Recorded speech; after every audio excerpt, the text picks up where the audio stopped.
ಒಂದು ಸಲ ಒಂದು ಕತ್ತೆ, ವಯಸ್ಸಾಗಿರ್ತಕ್ಕಂತಹ ಒಂದು ಕತ್ತೆ ಆಕಸ್ಮಿಕವಾಗಿ ಕಾಲು ಜಾರಿ ಒಂದು ಹಾಳು ಬಾವಿ ಒಳಗೆ ಬೀಳುತ್ತೆ.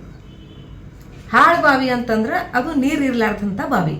ಅಂಥ ನೀರು ಇರಲಾರ್ದಂಥ ಬಾವಿ ಒಳಗೆ ಆ ಕತ್ತೆ ಬಿದ್ದ ತಕ್ಷಣ ಗಾಬರಿಯಾಗಿ ಒಂದೇ ಸಮನೆ ಒದರ್ಲಿಕ್ಕೆ ಶುರು ಮಾಡ್ತದೆ, ಕಿರ್ಚ್ತದೆ ಜೋರಾಗಿ.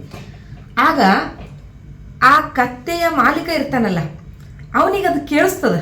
ಕೇಳಿಸಿದ ತಕ್ಷಣ ಅವ ಬಂದು ನೋಡ್ತಾನ, ಅರೆ ಕತ್ತಿ ಬಾವಿ ಒಳಗೆ ಬಿದ್ದದಲ್ಲ, ಏನು ಮಾಡೋದು, ಇದನ್ನು ಹೆಂಗೆ ತೆಗಿಯೋದು ಹೊರಗೆ? ಈ ಕತ್ತಿನ ಹೊರಗೆ ತೆಗಿಬೇಕಾದ್ರೆ ಭಾಳ ಒದ್ದಾಡಬೇಕಾಗ್ತದೆ.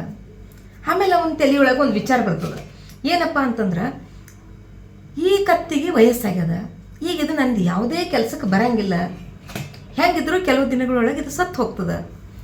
ಕೆಲವು ದಿನದ ನಂತರ ಸಾಯೋ ಕತ್ತೆ ಇವತ್ತು ಸತ್ತರೆ ಏನು ಅಂಥ ಪರಿ ನಷ್ಟ ಆಗೋದಿಲ್ಲ ಅಂತ ಅಂದ್ಕೊಂಡು ಅವನೇನು ಮಾಡ್ತಾನೆ, ಈ ಬಾವಿನೂ ಹಾಳು ಬಾವಿ ಅದ, ಹೆಂಗಿದ್ರು ಈ ಬಾವಿ ಮುಚ್ಚಬೇಕಾಗ್ಯದ ನನಗೆ ಅಂಥೇಳಿ 4-5 ಜನ ಆಳು ಮನುಷ್ಯರಿಗೆ ಕರಿತಾನೆ. ಕರೆದು ಹೇಳ್ತಾನೆ, ನೋಡ್ರಪ್ಪ ಈ ಹಾಳು ಬಾವಿ ಐತಲ್ಲ ಇದನ್ನ ಇವತ್ತು ಮುಚ್ಚಿಬಿಡ್ರಿ, ಒಳಗೆ ಕತ್ತಿ ಏನೈತಿ ಅದು ಅಲ್ಲೇ ಆ ಮಣ್ಣಾಗ ಅದು ಅಲ್ಲೇ ಸಮಾಧಿ ಆಗ್ತದೆ. ಕೆಲವು ದಿನದ ನಂತರ ಅದು ಸಾಯೋದು, ಹೆಂಗಿದ್ರು ಸಾಯೋದು ಗ್ಯಾರಂಟಿ, ಕತ್ತಿಗೆ ವಯಸ್ಸಾಗ್ಯದ, ಅದಕ್ಕೆ ಇವತ್ತು ಈ ಬಾವಿ ಮುಚ್ಚ್ರಿ ಅಂತ ಹೇಳ್ತಾನೆ.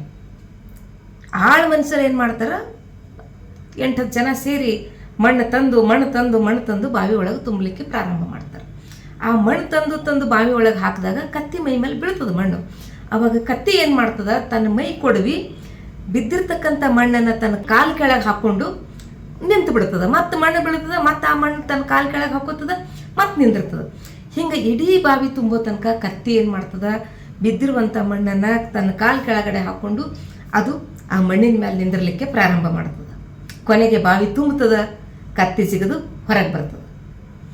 ಈ ಕಥೆಯಿಂದ ನಾವೇನು ಅರ್ಥ ಮಾಡ್ಕೋಬೇಕು ಅಂತಂದ್ರೆ, ನಮ್ಮ ಜೀವನ ಅನ್ನುವಂಥ ಈ ಹಾಳು ಬಾವಿ ಒಳಗೆ ಅನೇಕ ಸಮಸ್ಯೆಗಳು ನಮಗೆ ಬರ್ತಾವೆ. ಆ ಸಮಸ್ಯೆ ಯಾವುದೇ ಇರ್ಬೋದು, ಆರ್ಥಿಕ ನಷ್ಟ ಇರ್ಬೋದು, ಮಾನ ನಷ್ಟ ಇರ್ಬೋದು, ಮತ್ತೊಂದಿರ್ಬೋದು, ಇನ್ನೊಂದಿರ್ಬೋದು. ಎಂಥ ಸಮಸ್ಯೆಗಳು ಇರಲಿ, ಸಮಸ್ಯೆಗಳು ಬಂದು ನಮ್ಮ ಮೈ ಮೇಲೆ ಬಿದ್ದಂತೆಲ್ಲ ನಾವುಗಳು ಸಮಸ್ಯೆಗಳನ್ನು ನಮ್ಮ ಕಾಲು ಕೆಳಗಡೆ ಹಾಕ್ಕೊಂಡು ಅವುಗಳನ್ನು ಮೆಟ್ಟಿ ನಿಲ್ಲಬೇಕು.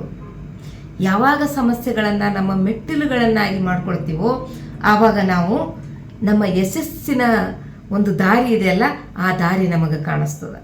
ನಾವು ಯಾವಾಗಲೂ ಏನು ಮಾಡಬೇಕು, ಸಮಸ್ಯೆ ಬಂತು ಅಂತ ಹೆದರ್ಕೋಬಾರ್ದು. ಸಮಸ್ಯೆಗಳು ಬಂದಾಗ ನಾವು ಸಮಸ್ಯೆಗಳನ್ನು ಮೆಟ್ಟಿ ನಿಂತಾಗ ಮಾತ್ರ ನಾವು ಗೆಲ್ಲುವುದಕ್ಕೆ ಸಾಧ್ಯ ಆಗ್ತದೆ. ಸಮಸ್ಯೆ ಬಂತು ಅಂಥೇಳಿ ಅನೇಕ ಜನರು ಆತ್ಮಹತ್ಯೆ ಮಾಡ್ಕೊಳ್ತಾರೆ. ನಾ ಫೇಲ್ ಆದೆ ಅಂತ ಆತ್ಮಹತ್ಯೆ ಮಾಡ್ಕೊಳ್ತಾರೆ, ನನಗೆ ನೌಕರಿ ಸಿಗಲಿಲ್ಲ ಅಂತ ಆತ್ಮಹತ್ಯೆ ಮಾಡ್ಕೊಳ್ತಾರೆ. ನಾ ಏನಪ್ಪ ಜೀವನದಲ್ಲಿ ಎಲ್ಲ ಬಿಸ್ನೆಸ್ ಲಾಸ್ ಆಗೋಯ್ತು, ನಾ ದುಡ್ಡು ಕಳ್ಕೊಂಡೆ, ಇನ್ನು ಬದುಕೋದೇ ಬೇಡ ಅಂಥೇಳಿ ಆತ್ಮಹತ್ಯೆ ಮಾಡ್ಕೊಳ್ಳಿಕ್ಕೆ ಪ್ರಯತ್ನ ಮಾಡ್ತಾರೆ. ನಮ್ಮ ಶರೀರದಲ್ಲಿ ಇರ್ತಕ್ಕಂಥ ಜೀವ ಎಲ್ಲಿ ತನಕ ಇರ್ತದೆ, ಅದರ ಕೊನೆಯ ಉಸಿರು ಇರುವ ತನಕನೂ ನಮ್ಮ ಹೋರಾಟ ನಿಲ್ಲಬಾರ್ದು.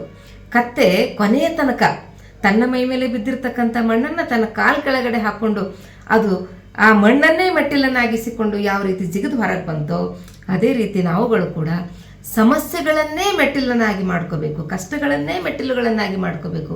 ಪ್ರತಿಯೊಂದು ಸಮಸ್ಯೆಯಿಂದ, ಪ್ರತಿಯೊಂದು ಕಷ್ಟದಿಂದ ನಾವು ಒಂದೊಂದು ಪಾಠವನ್ನು ಕಲಿತಾ ನಾವು ಮುನ್ನಡೆದಾಗ ಮಾತ್ರ ಯಶಸ್ಸಿನ ಒಂದು ಬಾಗಿಲು ಅಂತ ಏನಿರ್ತದೆ ಅದು ನಮಗಾಗಿ ತೆರ್ಕೊಳ್ತದೆ. ನಾವು ಗೆದ್ದು ಮೇಲೆ ನಿಲ್ಲೋದಕ್ಕೆ, ತಲೆ ಎತ್ತಿ ನಿಲ್ಲೋದಕ್ಕೆ ಸಾಧ್ಯ ಆಗ್ತದೆ ಅಂತ ಹೇಳ್ತೀನಿ. ಧನ್ಯವಾದಗಳು. ಕತೆ ಇಷ್ಟ ಆದರೆ ಸಬ್ಸ್ಕ್ರೈಬ್ ಮಾಡಿ, ಲೈಕ್ ಮಾಡಿ ಮತ್ತು ಶೇರ್ ಮಾಡಿ.